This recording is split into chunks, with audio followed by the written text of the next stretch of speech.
मधुबन के बाबा, मधुबन के बाबा मुरली वाले, आपका क्या कहना, आपका क्या कहना।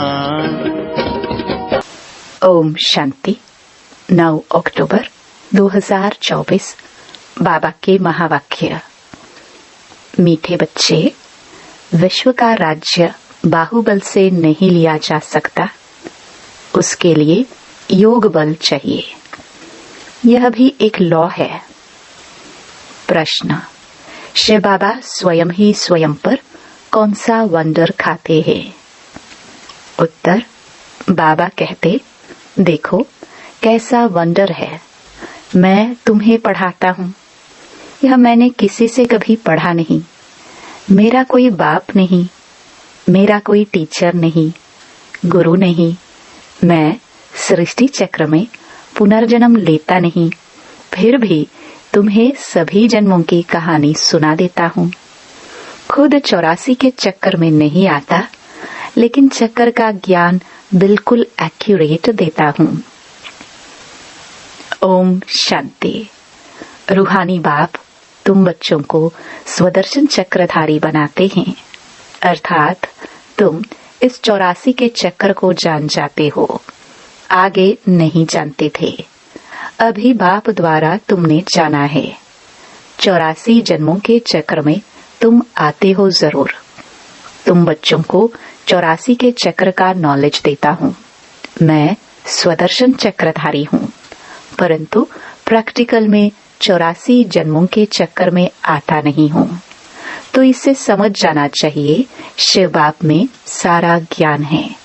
तुम जानते हो हम ब्राह्मण अभी स्वदर्शन चक्रधारी बनते हैं, बाबा नहीं बनते हैं। फिर उनमें अनुभव कहाँ से आया? हमको तो अनुभव प्राप्त होता है। बाबा कहाँ से अनुभव लाते हैं जो तुमको सुनाते हैं? प्रैक्टिकल अनुभव होना चाहिए ना।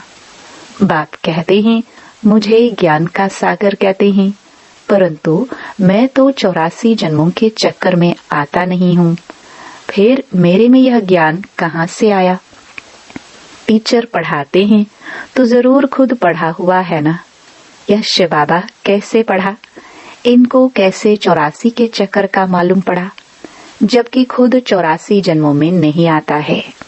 बाप बीज रूप होने कारण जानते हैं, खुद 84 के चक्कर में नहीं आते हैं, परंतु तुमको सब समझाते हैं। यह भी कितना वंडर है। ऐसे भी नहीं बाप कोई शास्त्र आदि पढ़ा हुआ है। कहा जाता है ड्रामानुसार उसमें यह नॉलेज नूंधी हुई है जो तुमको सुनाते हैं। तो वंडरफुल टीचर हुआ ना। वंडर खाना चाहिए ना, इसलिए इनको बड़े बड़े नाम दिए हैं, ईश्वर, प्रभु, अंतर्यामी आदि आदि। तुम वंडर खाते हो। ईश्वर में कैसे सारी नॉलेज भरी हुई है, उनमें आई कहाँ से जो तुमको समझाते हैं? उनको तो कोई बाप भी नहीं जिससे जन्म लिया हो वह समझा हो। तुम सब भाई भाई हो। वह एक कैसे तुम्हारा बाप है? बीज रूप है। कितनी नॉलेज बैठ बच्चों को सुनाते हैं। कहते हैं 84 जन्म मैं नहीं लेता हूँ, तुम लेते हो। तो जरूर प्रश्न उठेगा ना, बाबा आपको कैसे मालूम पड़ा? बाबा कहते हैं बच्चे, अनादि ड्रामानुसार मेरे में पहले से यह नॉलेज है जो तुमको पढ़ाता हूँ। इसलिए ही मुझे ऊंच ते ऊंच भगवान कहा जाता है। खुद चक्कर में नहीं आते, परंतु उनमें सारी सृष्टि के आदि मध्य अंत की नॉलेज है। तो तुम बच्चों को कितनी खुशी होनी चाहिए।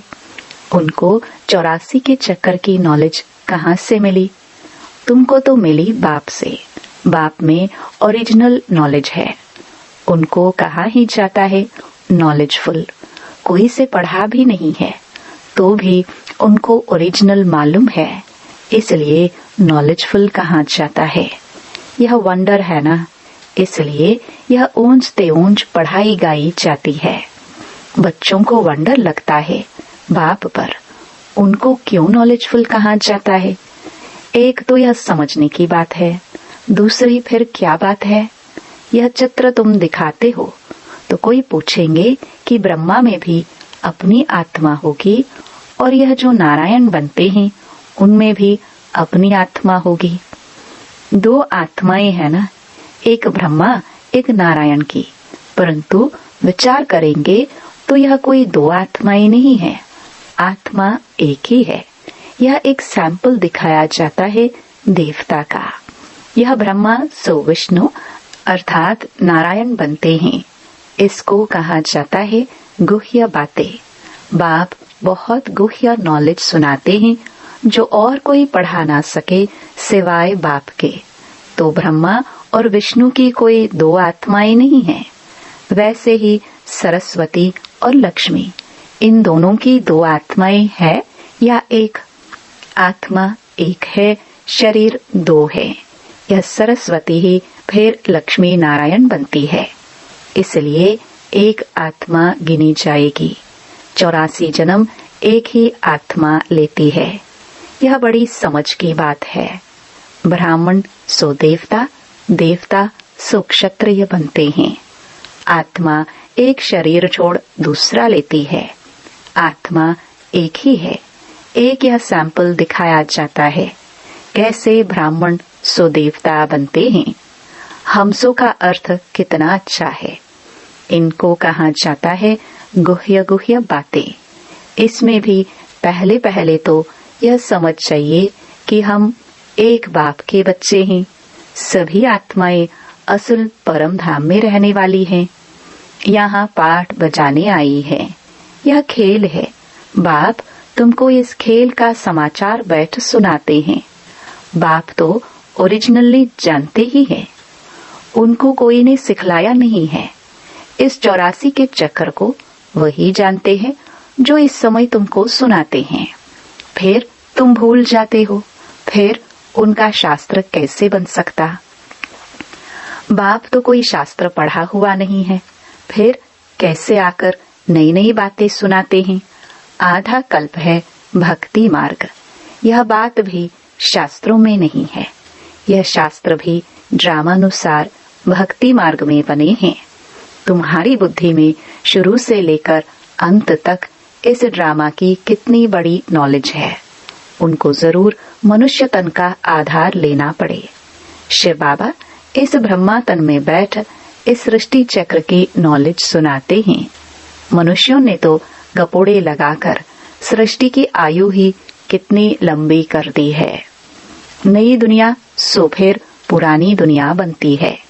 नई दुनिया को कहा जाता है स्वर्ग, पुरानी को कहा जाता है नरक। दुनिया तो एक ही है। नई दुनिया में रहते हैं देवी देवता, वहाँ अपार सुख है। सारी सृष्टि नई होती है। अभी इनको पुराना कहा जाता है। नाम ही है आयरन एज्ड वर्ल्ड। जैसे ओल्ड दिल्ली और न्यू दिल्ली कहा जाता है। बाप समझाते हैं, मीठे मीठे बच्चों, न्यू वर्ल्ड में न्यू दिल्ली होगी। यह तो ओल्ड वर्ल्ड में ही कह देते हैं न्यू दिल्ली। इनको न्यू कैसे कहेंगे? बाप समझाते हैं नई दुनिया में नई दिल्ली होगी। उनमें यह लक्ष्मी नारायण राज्य करेंगे। उनको कहा जाएगा सतयुग।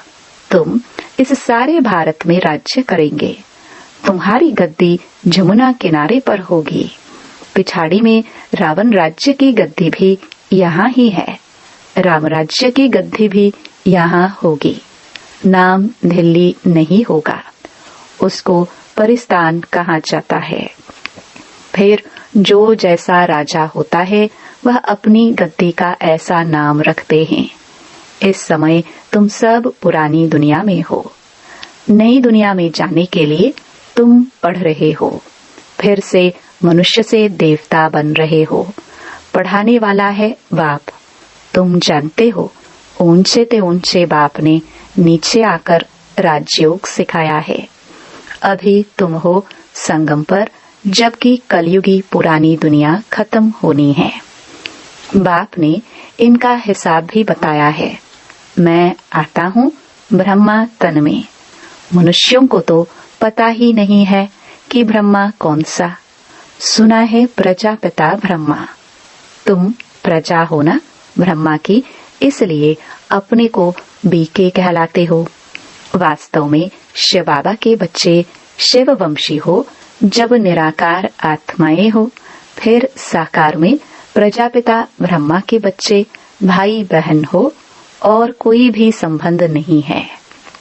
इस समय तुम उस कलयुगी संबंध को भूलते हो क्योंकि उनमें बंधन है।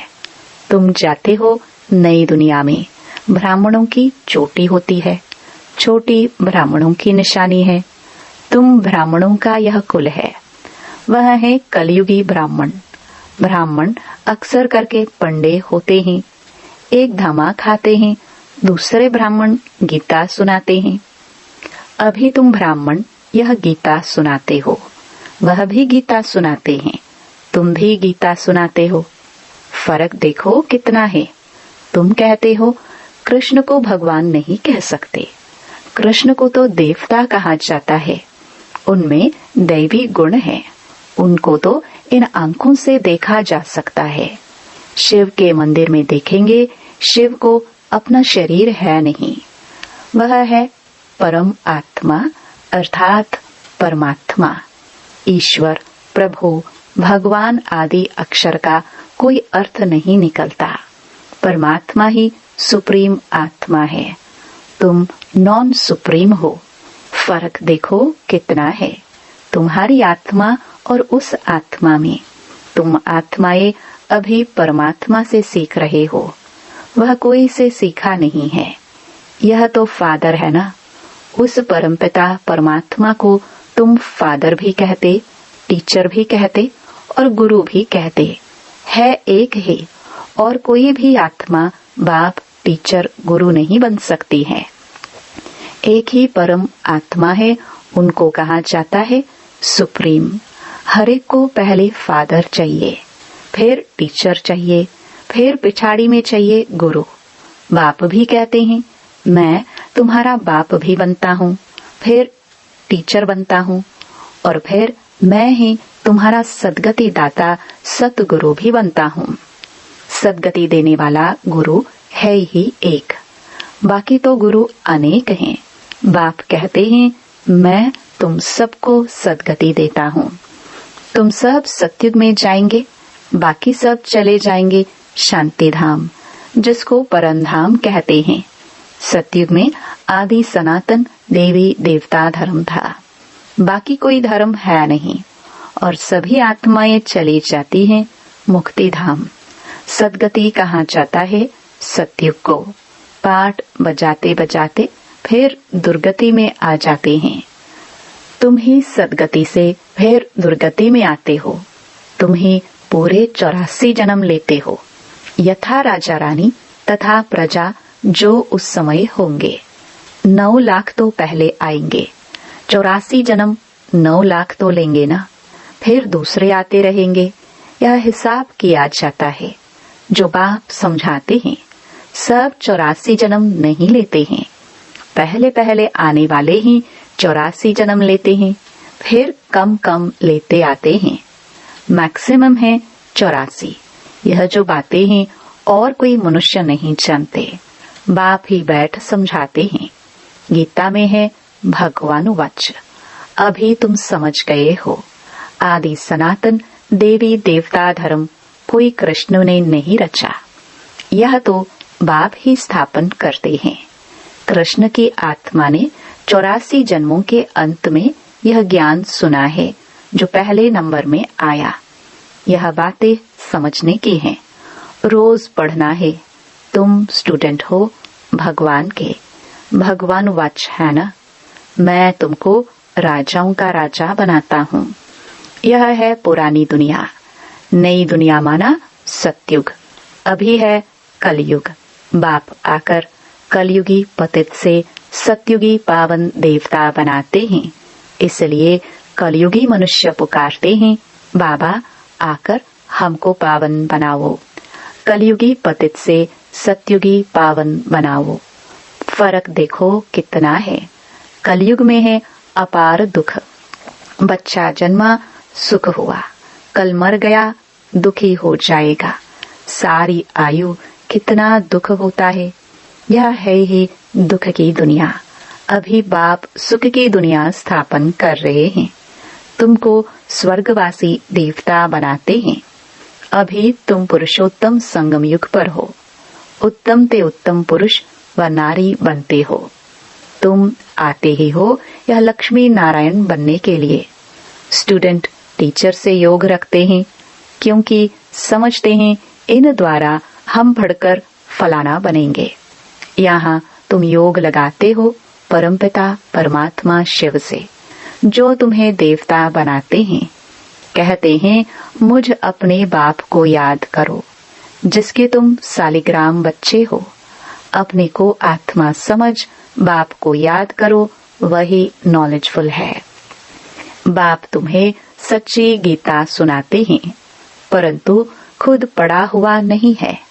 कहते हैं मैं किसका बच्चा नहीं, कोई से पढ़ा हुआ नहीं हूँ, मेरा कोई गुरु नहीं। मैं फिर तुम बच्चों का बाप, टीचर, गुरु हूँ। उनको कहा जाता है परम आत्मा। यह सारे सृष्टि के आदि मध्य अंत को जानते हैं। जब तक वह न सुनावे तब तक तुम आदि मध्य अंत को समझ न सको। यह चक्कर को जानने से तुम चक्रवर्ती राजा बनते हो।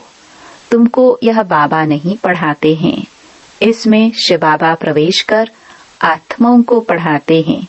यह नई बात है ना। यह होते ही हैं संगम पर। पुरानी दुनिया खत्म हो जाएगी, किसकी दबी रही धूल में, किसकी राजा खाए। बच्चों को कहते हैं बहुतों का कल्याण करने लिए, फिर से देवता बनाने के लिए यह पाठशाला म्यूजियम खोलो, जहाँ बहुत आकर सुख का वर्षा पाएंगे। अभी रावण राज्य है ना, राम राज्य में था सुख, रावण राज्य में है दुख, क्योंकि सब विकारी बन गए हैं। वह है ही निर्विकारी दुनिया। बच्चे तो इन लक्ष्मी नारायण आदि को भी है ना, परंतु वहाँ है योग बल। बाप तुमको योग बल सिखलाते हैं। योग बल से तुम विश्व के मालिक बनते हो। बाहुबल से कोई विश्व का मालिक बन ना सके। लॉ नहीं कहता। तुम बच्चे याद के बल से सारे विश्व की बादशाही ले रहे हो। कितनी ऊंची पढ़ाई है। बाप कहते हैं पहले पहले पवित्रता की प्रतिज्ञा करो। पवित्र बनने से ही फिर तुम पवित्र दुनिया के मालिक बनेंगे। अच्छा, मीठे मीठे सिखिलदे बच्चों प्रति माता पिता बाप दादा का याद प्यार और गुड मॉर्निंग। रूहानी बाप की रूहानी बच्चों को नमस्ते। धारणा के लिए मुख्य सार। पहला, कलयुगी संबंध जो कि इस समय बंधन है, उन्हें भूल स्वयं को संगमयुगी ब्राह्मण समझना है। सच्ची गीता सुननी और सुनानी है। दूसरा, पुरानी दुनिया खत्म होनी है, इसलिए अपना सब कुछ सफल करना है। बहुतों के कल्याण लिए, मनुष्यों को देवता बनाने के लिए यह पाठशाला व म्यूजियम खोलने हैं। वरदान। बाप की आज्ञा समझ मोहब्बत से हर बात को सहन करने वाले सहनशील भव। कई बच्चे कहते हैं कि हम राइट हैं, फिर भी हमें ही सहन करना पड़ता है, मरना पड़ता है। लेकिन यह सहन करना व मरना ही धारणा की सब्जेक्ट में नंबर लेना है। इसलिए सहन करने में घबराओ नहीं। कई बच्चे सहन करते हैं, लेकिन मजबूरी से सहन करना और मोहब्बत में सहन करना, इसमें अंतर है। बातों के कारण सहन नहीं करते हो, लेकिन बाप की आज्ञा है सहनशील बनो, तो आज्ञा समझ मोहब्बत में सहन करना अर्थात स्वयं को परिवर्तन कर लेना, इसकी ही मार्क्स है। स्लोगन। जो सदा खुशी की खुराक खाते हैं वह तंदुरुस्त रहते हैं। ओम शांति।